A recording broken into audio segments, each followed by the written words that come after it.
Hey guys, Tina here and welcome to my December wrap-up. This month started off really well. I have read 3 books so far and I really enjoyed them all. And the first one that I finished is The Light Tree by Frances Harding. This book, I have been hearing about it here on BookTube lately, but actually I never heard what it's about. But I saw it in a bookstore and I just decided to pick it up on a whim, and I'm really happy that I did. It tells the story of Faith. Her family is moving from mainland Britain to one of the islands on the British coast.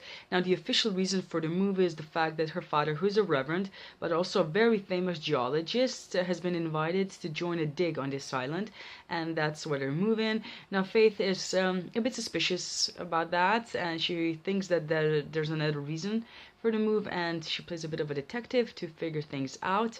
Now, soon after they arrive on this island, her father is found dead, and she goes into a full-on detective mode and decides to figure things out. This was a really enjoyable read. Faith as a character is really enjoyable and likable. She's a 13-year-old girl, and she's struggling to figure out where she stands. Sometimes she's treated as an adult, sometimes as a child, and it's a bit of a struggle for her. But she's also very intelligent, and she's really curious about her father's work, and the fact that now, this is the 1800s, and the book takes place after The Origin of Species came out by Charles Darwin, and that plays into it because you have a lot of geology, a lot of skull measuring and things like that. And regarding skull measuring, people explained why women were less intelligent than men by measuring their skulls, and the fact that their skulls were smaller, and that's how they explain, that women are less smart than men. And it's really frustrating for Faith as well as for me as a reader that I really didn't enjoy that part, and I found it frustrating. But yeah, she's always shuts down when she starts talking about geology and things, and she doesn't care for that. But yeah, anyways, yeah, she was a really interesting character, and she's really intense, and she was really going and doing her best to figure things out. And when she figures out her father's secrets, she sort of takes them on herself, and I really liked her. The writing was really great. It was really atmospheric. The beginning of this book, I will have to confess that the first 50 pages didn't really draw me in, but after that the story just sucked me in. The beginning was really reminded me of Wuthering Heights. Simply, the atmosphere.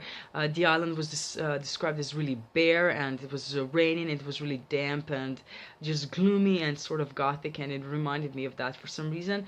I really enjoyed all the descriptions of the dig and the geology part of this book. And as an archaeologist, I found it really interesting to read about that. And all in all, this was a really enjoyable read. I found the secrets in this book really intriguing and interesting. And yeah, I actually really enjoyed this book, and I'm really happy that I picked it up. Next, I finished Ruined by Amy Tintera. This is book 1 in her new trilogy, and it tells the story of Em. She is a princess in the kingdom of Ruina, and recently the kingdom has been under attack by Lyra, which is a neighboring kingdom, and her parents have been murdered, her sister has been taken prisoner of, and now it's up to Em to save the day. She comes up with this great plan, and throughout the book you see her execute it. I have to say that this book was enjoyable, but it was really tropey, and for someone who has read a lot of young adults, I have seen these tropes done many, many times before, so there were not that many surprises, and it was really not that exciting to read.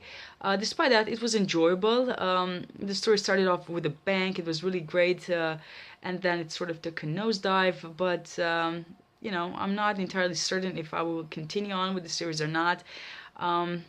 I think there's really great potential for this series yet, but yeah, I'll see, when the book comes out, whether or not I decide to pick it up, and yeah, until then, on to the next book. I read The Faith of the Tearling by Erica Johansson. This is book 3 in the Queen of the Tearling trilogy. I will not tell you much about the synopsis, or actually I'm not going to tell you anything about the synopsis because spoilers, but this is the continuation of the second book. It picks up soon after the second book ended, and I was slightly worried that I was going to be a bit foggy on what's going on because it's been a year and a half since I read The Invasion of the Tearling, but I have to say that this book sucked me in from the very first sentence. Johansson does a fairly good job of actually sort of writing things so that you are reminded of what happened in the previous book, so that was really great. I really enjoyed this book. I love the writing. I love the places that it took us. We get to learn a bit more about the history of Tearling. I loved all the characters, even the ones that I didn't like or care for before. I really like it how she makes them really human. They're flawed. They're not just bad guys are not purely black. They're human and they have good and bad sides naturally. And I really liked it. The only slight issue that I have is with the ending. I understand why she chose to do it that way because it fits the story and what she sort of wanted to present society-wise and all that. But I found it to be a bit, well, too optimistic for my taste, I guess. Even though I'm not sure if people are gonna, see it as optimistic. I'm not sure. I think it is. It tries to portray the potential for society and all that. And okay, I just didn't like it how it was sort of sudden, and maybe that's because one of the reasons for that is maybe the fact that we are not entirely certain how this magic works. So it was sort of a surprising twist. But yeah, aside from that, or despite that, I really enjoyed this trilogy. I cannot recommend it more. And yes, definitely pick it up if you haven't yet, because why not? It's great. If I decide to do a review video, I will be linking it up in the card somewhere on down below, but I'm not entirely sure. If I do it, it's probably gonna be really spoilery because I cannot imagine talking about these books without spoilers. And yeah, but I'll see if I'm in the mood to do that. I finished reading a few more books, and the first of those is The Diabolic by S.J. Kincaid. This is a young adult sci-fi novel that takes place in our galaxy, and it's the story of Nemesis. Nemesis is a diabolic, which means that she's a humanoid that was created in order to serve and protect one single person. And as a child, she was bought by a senator's family in order to protect their daughter Sidonia, and that's what she did throughout her life. Now, years later, the senator gets into trouble with the emperor, and Sidonia is called to the emperor's side as a hostage, and Nemesis takes her place, and there she has to pretend to be human, which is not the easiest thing for her to do because she doesn't think and react like humans, so it's quite a challenge for her, but she does it, and she does it well. And this book, it was really enjoyable. I enjoyed the majority of it. It was a lot more political than I expected it to be, but that just means that there were a lot of twists and turns that I did not see coming, and you did not know who to trust for the majority of this book because, politicians. But yeah, I had two issues with this book. I did not care for the shallowness of the society. They're so obsessed with their looks that it's just... I mean, our society is bad, but this one was even worse, so in my opinion. And I also didn't care for the ending, but that's basically just the last chapter of this book. The rest of the book I really loved, and the ending was not my favorite, but despite it, I really enjoyed it, and I'm really happy that I read it. It was a great pick for December. I also read The Forgetting by Sharon Cameron. Now, this book had a really interesting synopsis. It's the story of Nadia, who lives in this walled city, and every 12 years, the forgetting comes. And that means that each individual in this city forgets everything about their past. They forget their families, their happy memories, their sins, their criminal acts. They forget everything, and they're basically like blank pages. And because of that, everyone wears this book, and it's sort of like their journal, and they have to write everything about their lives in these books. So when they wake up from the forgetting, they can read about their past and figure out where they belong and all that.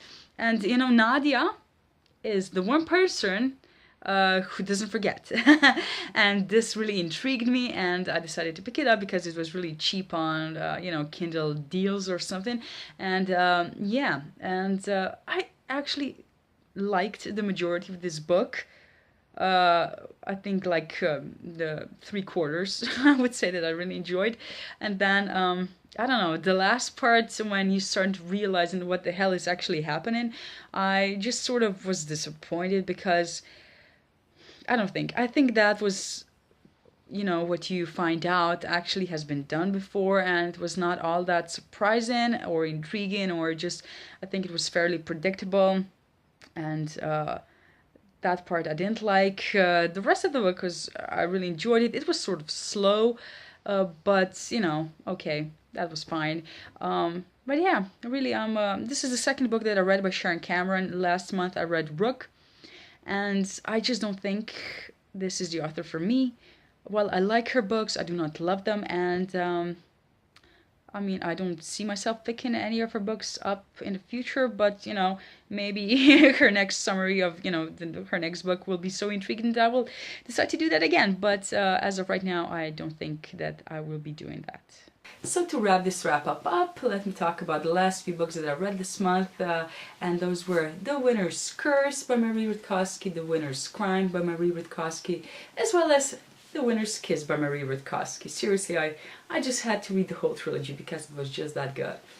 Anyways, The Winner's Kiss, oh no, The Winner's Curse is about Kestrel, who is a general's daughter. She lives in the province that her father conquered for the emperor. One day she's out and about and she goes to the market, and there she buys a slave, and throughout the first book we see them connect and get to enjoy each other's company, and that causes a lot of problems, and that's why I have a whole trilogy here. But yeah, these books were so enjoyable. The moment I started reading the first page in The Winner's Curse, I just got sucked in and I just flew through that book, and naturally had to continue on with the series because I just couldn't stop.